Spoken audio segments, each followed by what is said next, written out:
In the previous lecture, I have discussed about the determination of absorption rate constant with the help of methods of residual. Now I am going to discuss about Wagner-Nelson method for estimation of absorption rate constant. The method involves determination of K from percent unabsorbed time plots and does not require the assumption of zero or first order absorption. After oral administration of a single dose of a drug at any given time, the amount of drug absorbed into the systemic circulation XA is the sum of amount of drug in the body X and the amount of drug eliminated from the body XE. Clear? मतलब अगर एक single dose administer करी जा रही है किसी भी drug की, जब कोई सिंगल डोज ओरली एडमिनिस्टर करते हैं किसी भी पर्टिकुलर टाइम पे, तब उसका जो अमाउंट एब्जॉर्ब हो रहा है सिस्टमिक सर्कुलेशन में, प्लाज्मा में जो अमाउंट एब्जॉर्ब हो रहा है उसको XA से रिप्रेजेंट करते हैं, और जो सम ऑफ अमाउंट है ड्रग का इन द बॉडी उसको रिप्रेजेंट, जो ड्रग एलिमिनेट हो रही है उसको XE से रिप्रेजेंट करते हैं. क्लियर? तो यहाँ पे जो ड्रग का अमाउंट ब्लड में एब्जॉर्ब हुआ है, it is represented by XA is equal to X plus XE.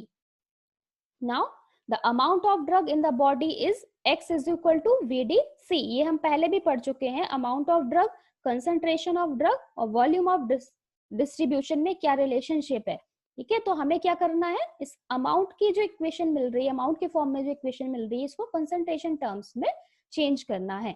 Clear? The amount of drug eliminated at any time t can be calculated as follows. यहाँ पे हमने क्या किया, वो अमाउंट कैलकुलेट की जो एलिमिनेट हो रही है. इस एलिमिनेटेड अमाउंट को हम इस इक्वेशन की हेल्प से कैलकुलेट कर सकते हैं. XE is equal to KEVD into area under curve from time 0 to t time. Here KE is elimination rate constant, VD is volume of distribution, XE is amount of drug eliminated from the body. Substitution of values of X and XE in equation yields. अब यहाँ पे क्या करेंगे हम, X और XE की value substitute करेंगे इस इक्वेशन में. तो हमें ये जो अमाउंट एब्जॉर्ब्ड है ड्रग की सिस्टमिक सर्कुलेशन में, जितना ड्रग का अमाउंट एब्जॉर्ब हुआ है, ये अमाउंट के लिए इक्वेशन मिल जाएगी. क्लियर? यहाँ पे हमने X इज इक्वल टू रख दिया VDC, XE is equal to रख दिया KEVD into area under curve. The total amount of drug absorbed into the systemic circulation from time 0 to infinity XA infinite can be given as. अब ये जो amount absorbed है eight infinite time, वो infinite time पे कितना drug का amount absorb होगा, XA infinite is equal to VDC infinite plus KEVD AUC 0 to infinite time. Since at t infinite C infinite is equal to 0, the above equation reduces to. t infinite पे क्या होगा, drug eliminate हो चुकी होगी तो concentration भी कितनी हो जाएगी, 0 हो जाएगी. तो इन्फिनाइट टाइम पे अमाउंट एब्जॉर्ब्ड कितना होगा, यहाँ पे C 0 हो जाएगा, ये पूरा टर्म 0 हो जाएगा, तो XA infinite is equal to हो जाएगा KEVD AUC. The fraction of drug absorbed at any time t is given as. अब हमें यहाँ पे फ्रैक्शन कैलकुलेट करना है. ठीक, ये अमाउंट मिल गया था हमें इनफिनाइट टाइम पे. अब किसी भी टाइम t पे फ्रैक्शन कितना होगा, फ्रैक्शन मतलब कि जो टोटल अमाउंट है उसमें से हमें जो अवेलेबल अमाउंट है उसका रेशियो कैलकुलेट करते हैं. ठीक, तो यहाँ पे टाइम t पे अमाउंट कितना है ड्रग का, XA है. इन्फिनाइट टाइम पे XA इनफाइनाइट है, मतलब जो टोटल इन्फिनाइट टाइम तक ड्रग का जितना अमाउंट एब्जॉर्ब हुआ है. तो इस टोटल में से किसी गिवन टाइम t पे फ्रैक्शन कैलकुलेट करने के लिए क्या करेंगे हम, ये रेशियो कैलकुलेट करेंगे. तो इन दोनों के लिए जो इक्वेशन हमने ऊपर पढ़ी थी, ये इक्वेशन को दूसरे से डिवाइड कर देंगे और ये रेशियो हमें इस फॉर्म में मिल जाएगा. ठीक?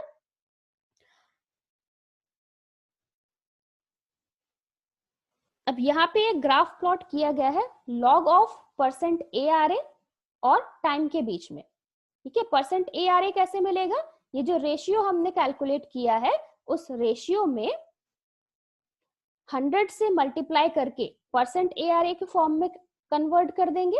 यहाँ आप देख सकते हो कि ये जो हमने ये फ्रैक्शन कैलकुलेट किया था, इस फ्रैक्शन को 100 से मल्टीप्लाई करेंगे ARA is amount remaining to be absorbed.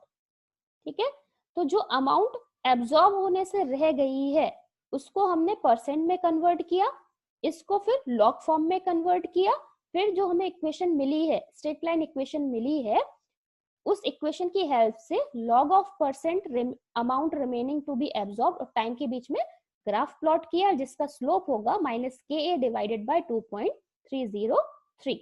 इस स्लोप की हेल्प से हम एब्जॉर्प्शन रेट कांस्टेंट की वैल्यू कैलकुलेट कर लेंगे। ये ग्राफ में आप देख सकते हो, semi log plot of percent ARA versus T according to Wagner Nelson method. Now assessment of pharmacokinetic parameters. Wagner Nelson method की हेल्प से हम फार्माकोकाइनेटिक पैरामीटर्स कैसे एक्सेस करेंगे? Elimination rate constant that is Ke is obtained from log C versus T plot, जो ऊपर हमने log C versus T plot बनाया था इन स्टार्टिंग में।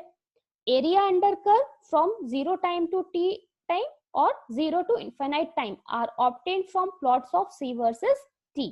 A semi-log plot of percent unabsorbed versus T yields a straight line whose slope K divided by 2.303. तो इस slope की help से एब्जॉर्प्शन रेट कांस्टेंट मिल जाएगा। If a regular plot of the same is a straight line, then absorption is zero order.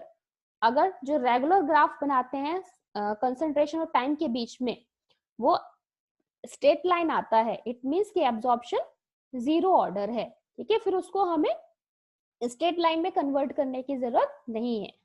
Apparent volume of distribution और clearance इन formulas की help से calculate कर सकते हैं। VD is equal to Fx0 divided by KE AUC, clearance is equal to Fx0 AUC, where F is the fraction absorbed into the systemic circulation. Now the disadvantages of Wagner-Nelson method. It applies only to drugs with one compartment characteristics. Problem arises when a drug that obeys one compartment model after extravascular administration shows multi-compartment characteristics on IV injection. Wagner-Nelson method सिर्फ one compartment characteristics के लिए ही apply हो सकता है। कुछ ऐसी drugs भी होती हैं जो स्टार्टिंग में तो वन कंपार्टमेंट मॉडल शो करती हैं जब उनको एक्स्ट्रावेस्कुलरली एडमिनिस्टर करते हैं, लेकिन बाद में फिर आईवी इंजेक्शन के फॉर्म में जब उनको देते हैं तो मल्टी कंपार्टमेंट कैरेक्टरिस्टिक शो करती हैं। उनके केस में वैगनर-नेल्सन मेथड अप्लाई नहीं कर सकते हैं। Now the influence of K and KE on Cmax, Tmax and AUC। Absorption rate constant और एलिमिनेशन रेट कांस्टेंट का Cmax, Tmax और एरिया अंडर कर्व पे क्या इन्फ्लुएंस होगा? यहाँ हमने फर्स्ट कंडीशन देख ली, influence when KE is constant, elimination rate constant रखा है तो हम इन्फ्लुएंस देख रहे हैं यहाँ पे।